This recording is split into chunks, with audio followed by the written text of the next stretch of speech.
Alignment. That's the last action taken by the crew aboard the space vehicle.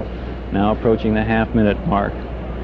T-minus 33, T-minus 30 seconds, and continuing on now. Continuing on at the T-minus 26 second mark, T-minus 25. We'll get a final guidance release at the T-minus 17 second mark. T-minus 17, final guidance release. We'll expect engine ignition at 8.9 seconds.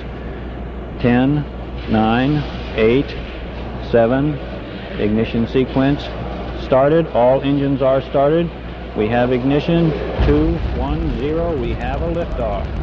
We have a liftoff, and it's lighting up the areas. It's just like daylight here at Kennedy Space Center as the Saturn V is moving off the pad. It has now cleared the tower. Tower, yours complete. We're in a roll, Bob. Roger, Gino. Looking great. Thrust good on all 5 engines. Okay, babe, it's looking good. Your roll is complete. We are pitching.